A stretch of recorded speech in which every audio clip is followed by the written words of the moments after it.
Hello everyone, Kevin Iverson here, hope you're all doing well. I thought in today's video I'm going to do a sort of a show and tell of all my Boss pedals that I collected.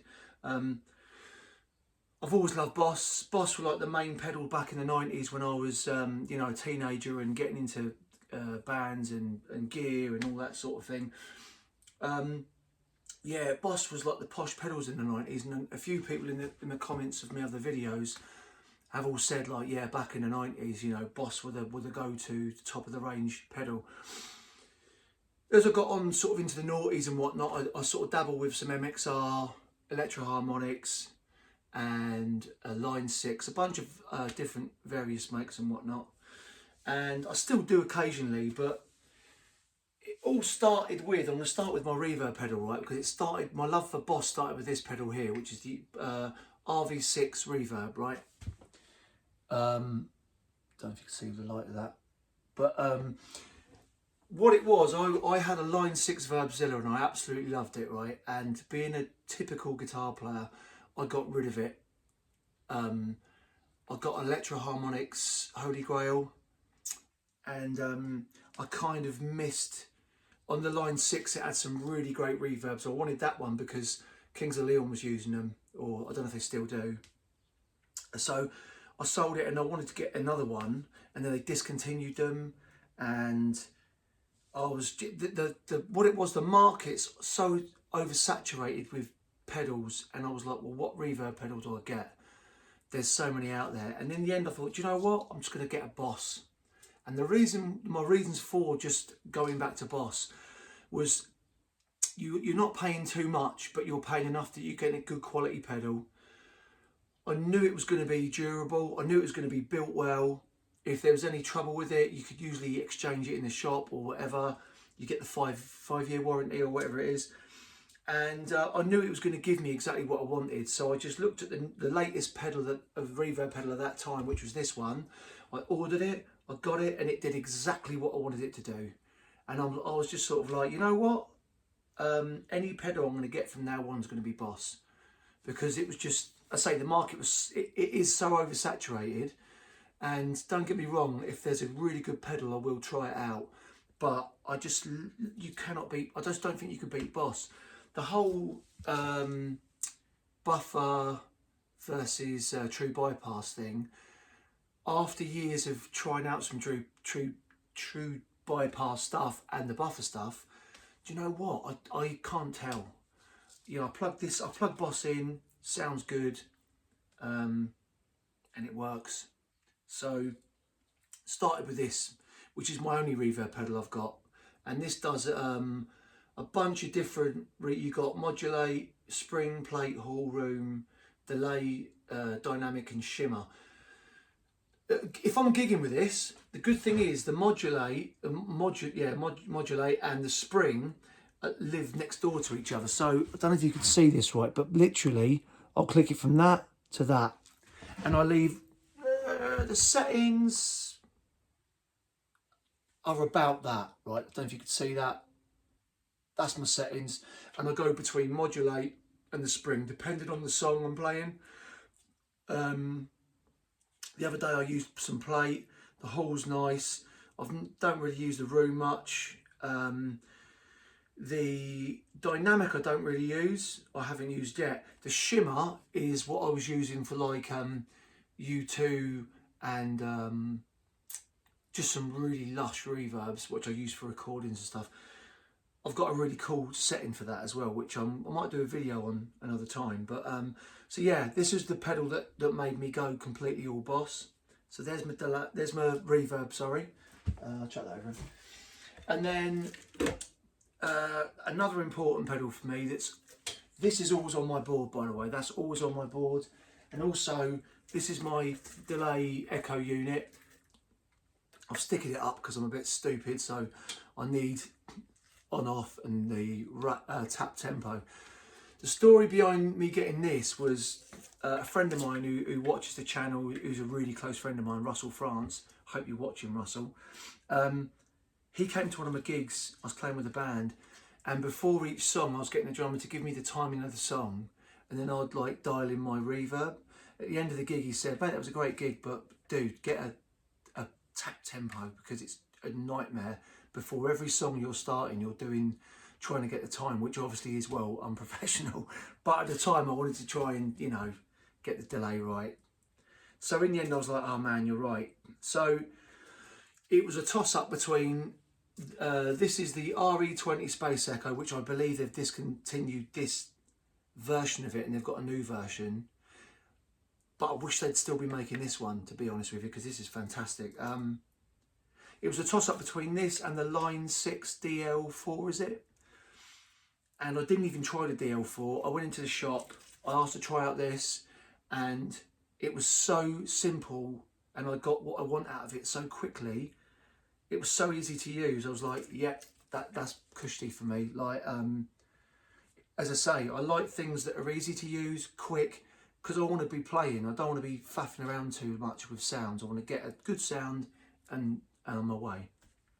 And yeah, as soon as you turn it off, it trails out. Is there?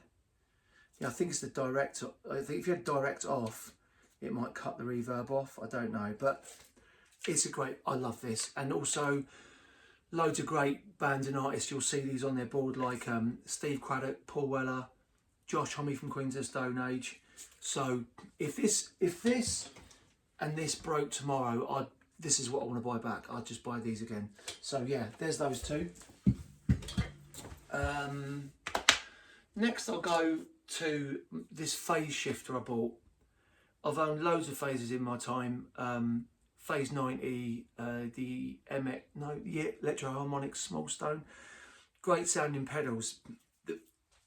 When I wanted to get a phaser again, because I sold them obviously, as you do as a guitar player, I wasn't really bothered about phaser for quite some time until I heard the band Krungbin. It's a real, I think it's spelled Khraungbin.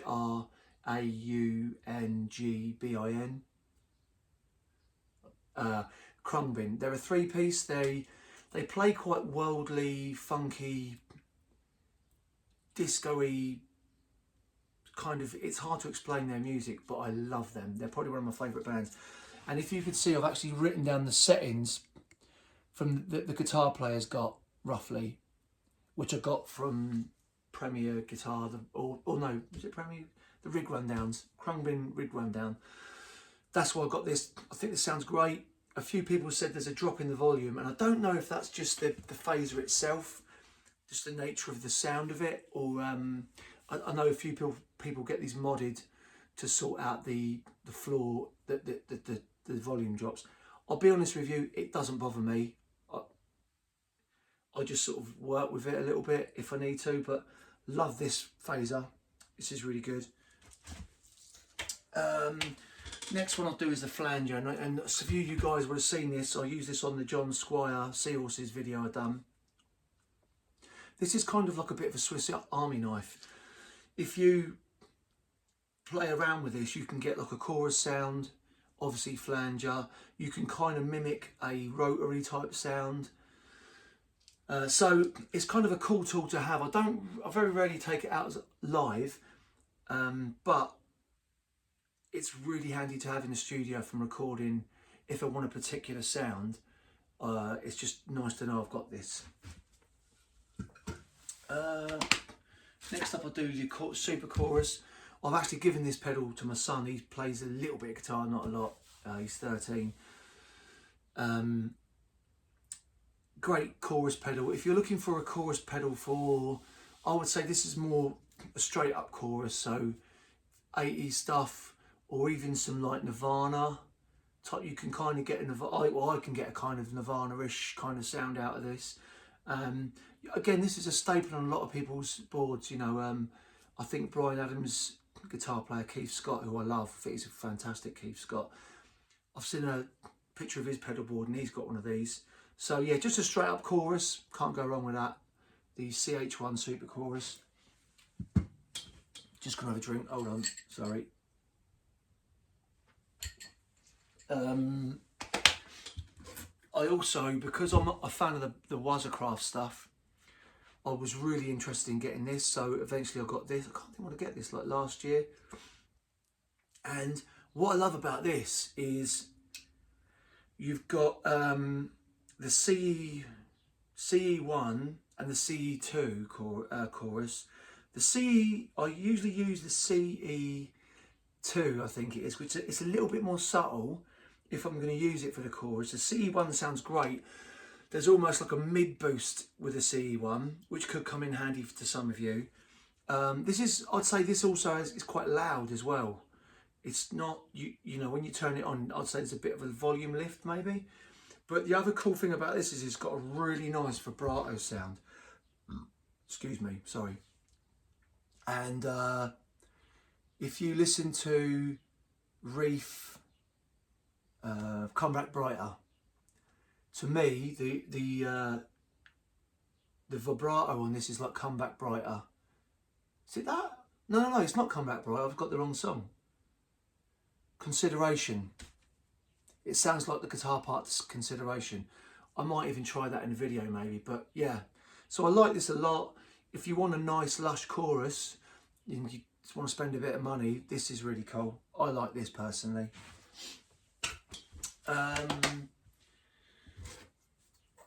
TR2 Tremolo, this is always on my pedal board. I love this. You know, again, this is another tremolo that you'll see on a lot of people's pedal boards for a good reason. It's just good. You can get them modded. I don't know if it's like a volume issue with it, but again, I don't notice if there's any issues with it. I don't notice it. Really great sounding basic tremolo. Tremolo is probably one of my favourite modulation effects. It's just timeless, classic. It's like never not cool. So that's always on my board. Boring one, but I've got two TU2 tuners. I don't know if you can see it. It's a little bit battered. This is the one that I take out for me solo acoustic gigs. Just throw it straight in the my sort of gigging box. And then my other TU2 lives on my board. I've got it strapped down with like a cable tie. But again, I don't know if you could see that, how sort of battered and worn it is. This is probably, God, I don't even want to say. It's probably like, could be 25 years old. Could be, I don't know, like probably between 20 and 25 years old, that easily 20 years old. So that's, and it's still going, do you know what I mean? So there's that. The last modulation effect I've got is the good old RT20 Rotary ensemble, which again, if you've seen a lot of my videos, this has been on majority of my videos. This is always on my pedal board as well. What I like about this is because you've got a slow and a fast rate, it's like, to me, it's like you've got two effects, you know, because when it's slow, it sounds a bit chorusy, a bit phaser-ish, and then when you have it in the fast mode, it's just like a fast organ type sound. It does do a like the Robin Trower thing. I can't think what it's called, and it does sound quite cool actually. Yeah, those. I mean, my settings are pretty simple, really. I'd say generally that's my settings on it. So I don't know if that helps out at all. But again, I really love this pedal. Sounds great. Now we're going to get into some, I've got some, let me think, I've got boosts, sort of distortion, fuzz, and then some, I'll leave the overdrive till last. So the boosters, now someone in the comments said to me the other day, rather than use this as a boost, G7, I should be using this as a boost. And I said to him, I've used this, my favourite sort of clean boost, hands down that. I'll talk about this first, right? This is always on my board. For a boost, that's my settings that I use for a boost. So they're all flat, but the volume's up a little bit. And I did hear that Billy Gibbons, I think Billy Gibbons apparently does something like that with it. Or he might even go as far as to go, just boost the, was that 400? Is that 400 hertz, is it, or whatever? Something like that. But for me personally, generally I just want a straight up sound, and when I go and do a solo or want a bit more, I just want it to be a bit more of what I've already got. And the good thing about this is, like some people use an overdrive to boost their sound, right? And whatever works for you, that's cool. These are all just what I think, my opinion, my pedals, just if you're interested. When you use two overdrives, I find that the sound gets thin. Especially like a blues driver, it kind of takes some bass, cuts some bass a little bit for me. So when you've got two overdrives, the whole sound gets thin for me personally. And I try to keep my pedal setup, just try and keep it as simple as I can. But yeah, not only is this a great boost, this is a great tool just for if you're in a studio. Tom Bukovac, I'm sure some of you know Tom Bukovac. If you don't know him, I'll try and stick his channel in my description. Tom Bukovac is probably my favourite guitar player. I just love his ethos, and he swears by this pedal as well. Not just for a boost, but even like if you want to get some sort of lo-fi guitar sounds, sort of radio kind of dirty, horrible guitar sounds, you know, in the studio when you're recording, it's really handy to have. But yeah, brilliant pedal. Again, if a broke or lost this, I'd pay for another one. Right, so which leads me on to this. This pedal here, right, the BP1 Waza Craft, I'm going to admit, this was like an impulse buy. As soon as I saw that they had like a booster preamp, I just went out and bought it. And for me personally, just my viewpoint, I think this sounds best for me as like if it was used as an always-on pedal. And also it's quite good to have in the studio, because if you've got someone that brings a guitar amp in and I want the sound of the amp, but I want it pushed just a little bit, I don't really want an overdrive pedal, I want it just pushed a little bit, this would be perfect. You've got 3 options on this, which is the RE Space Echo preamp. You've got the CE, the first chorus pedal they ever had out, the CE1. That had a preamp, so it's that. And then you've got like a natural, when you have it in the middle position, you've got like a switch here. That's what I'm clicking. It's like a natural clean setting. And then on the back, you've got a buffer, which is here, which is for standard and vintage. I'll be honest with you, I don't notice a difference. Just my ears don't notice a difference. But I'd say if you want an always-on pedal to push your amp a little bit, this all day long, without a doubt. For me, it didn't work as a boost before my overdrive, and after my overdrive, it just didn't work. Like the equalizer, the GE7, just is the one for me as a boost. But if this works for you as a boost, happy days. So now we're going to get on to some overdrive fuzz distortion, right? This pedal I've given to my little boy again. The DS2 Turbo Distortion. The reason why I bought this, because at the time I was listening to loads of Nirvana, Weezer, Chili Peppers. I just got into like a 90s, early 90s kind of rock thing. So I bought this. I used it on my board for a bit, and it actually sounded pretty cool. Actually, you know, boosted it. Almost used it like it was a distortion fuzz type thing. You know, like kind of like what John Frusciante uses it as. It's really cool. Again, it's a pedal that I'd rather have it and not need it than need it and not have it. And my son really loves it as well, because it just gives him that, you know, it's turbo distortion in it, so happy days, right? So yeah, and it matches my top almost. Again, I picked this up second hand, maybe 50 quid or something, or whatever it was.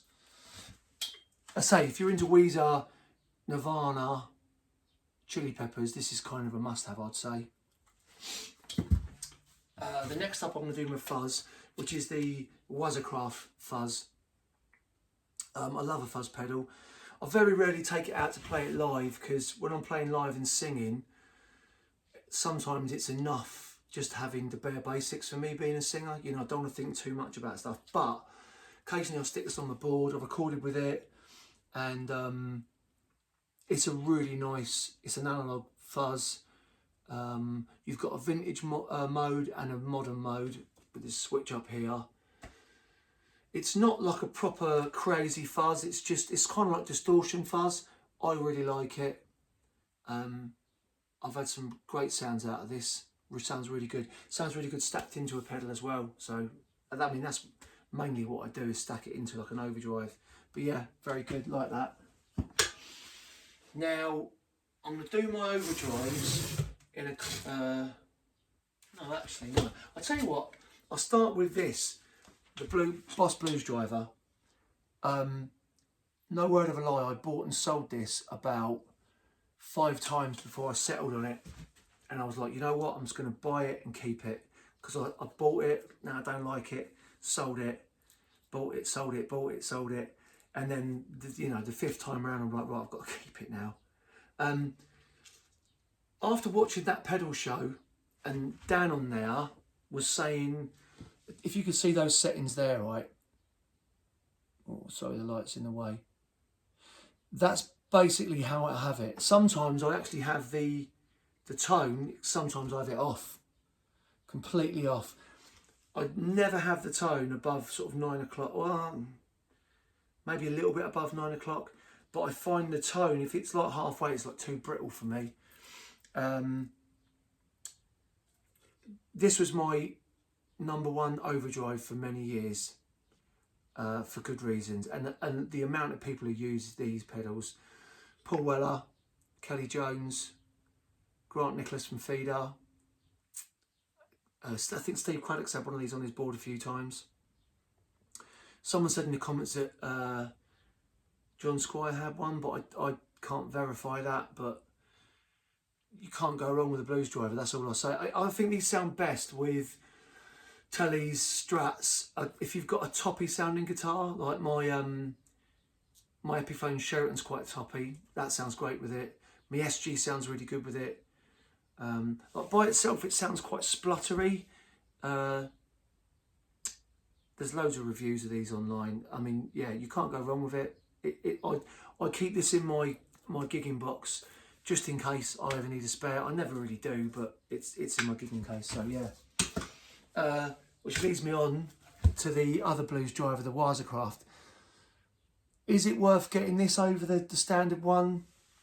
Don't know. If you said to me, what's the biggest difference between those two? My ears, honestly, be brutally honest, can't really tell a huge difference. I'd say this is definitely warmer, a bit warmer. I was having it on the custom mode for a while. The one thing I'm not keen on with Blues Drivers is my Les Paul. Sometimes it depends on what you're playing. If you want a bit more clarity with your Les Paul, sometimes I go to a gig and I don't like the sound of this on my Les Paul. Every other guitar, Telecaster, Strat, I say anything with a bit more of a toppy sound. Les Pauls are very thick, and for me, the thickness of those, and this is quite a thick overdrive pedal, like the thick sounding, it's a bit too much for me. But this is you all know what my #1 overdrive is if you've been watching my channel, right? This was my second favourite without a doubt. This has been on my board for years, and it's just been a mainstay for good reason. So there's that. A couple of models and I'm done. The other overdrive I'm going to say is the Boss SD1. I bought this based on the fact I saw a picture of Josh Homme's pedal board, and I love Josh Homme. It was on the pedal board for his post-pop depression with Iggy Pop. I'll be brutally honest with you, don't really like this. I've kept it because obviously I've got so many bus pedals. I thought, well, I'll keep it just in case, you never know in the studio. I have my overdrives on all the time. When I've got an overdrive on, I keep it on all the time. I just don't like this. It's not my cup of tea. It's also it's not that loud at all. This is the quietest overdrive I've got. And even when I've got the level maxed out, just, yeah, don't like it. But depending on the amp I'm putting it through, right? I'd like to try the Waza Craft one of these though. But for me, it's just not my bag. If it's good for you, happy days. It's just not for me. Last but not least is like probably my third favourite overdrive, which is the Boss OD3. This to me is actually quite good with my Les Paul. The biggest con for me about this, pros and cons, the con for me about this is when I've got the drive off, there's still too much drive for me. I don't like a lot of drive. I like a lot of light overdrive pedals, and this is one of them. Excuse me, but there's still too much drive on it for me. I wish if it could clean up a bit better, it would probably be one of my favourites without a doubt, because other than that, this is a lovely sounding pedal. Especially if you've got an always on overdrive, or if you just want a really nice smooth overdrive, this is great. This is really good. Usually my settings on this, I mean, when I first got it, I'd say my settings really, I'd say around there. That's where I have my settings, because I don't have a lot of overdrive really.